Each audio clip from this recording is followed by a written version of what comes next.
Hello সবাইকে happy new year. হ্যাঁ, new year খুব ভালো থাকো, খুব ভালো কাটাও। আজকে সকালে আমি আমাদের এখানে কাশীপুর উদ্যানবাটি কল্পতরুতে গেছিলাম। শ্রী শ্রী রামকৃষ্ণদেবের ওখানেই মারা গেছিলেন, আর ওখানেই উনি একটি আম গাছের তলায় দাঁড়িয়ে কল্পতরু হয়েছিলেন।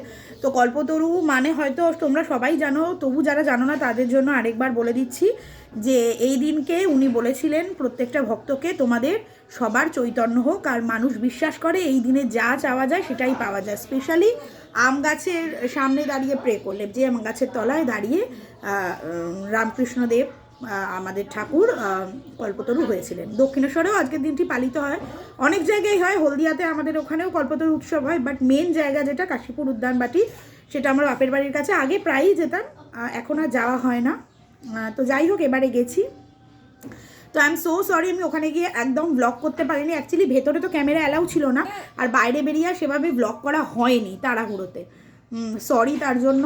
হ্যাঁ, তো যাই হোক, এখন আমি লাঞ্চ করতে বসেছি। তো ভাবলাম একবার নববর্ষ মানে 1 জানুয়ারির লাঞ্চের থালাটা তোমাদের সাথে চট করে শেয়ার করে দিই। এক ঝলকে দেখে নাও আজকের মেনুতে কি কি আছে। তো এই যে ভাতের সাথে আছে লাল শাক ভাজা, আলু ভাজা, এটা হচ্ছে পালং শাকের ঘন্ট। আচ্ছা, এখানে আছে মাছের মাথা দিয়ে মুগের ডাল। আচ্ছা, ট্যাংরা মাছ সর্ষে দিয়ে, এটা হচ্ছে চিংড়ি মাছ আলু দিয়ে। এখানে আছে হচ্ছে চিকেন কষা, এখানে আছে হচ্ছে চাটনি, আর এখানে আছে হচ্ছে পায়েস। হচ্ছে আমাদের স্পেশাল খাওয়া দাওয়া। আর সন্ধ্যেবেলা প্ল্যান আছে সার্কাস দেখতে যাওয়া। দেখা যাক কতদূর কি হয়, যদি যাই পারলে ব্লগ শেয়ার করব। ওকে, চলো সবাই খুব ভালো থাকো, আর কে কিরমভাবে নববর্ষ কাটাচ্ছ সেটাও আমাকে জানা। So love you all, bye by.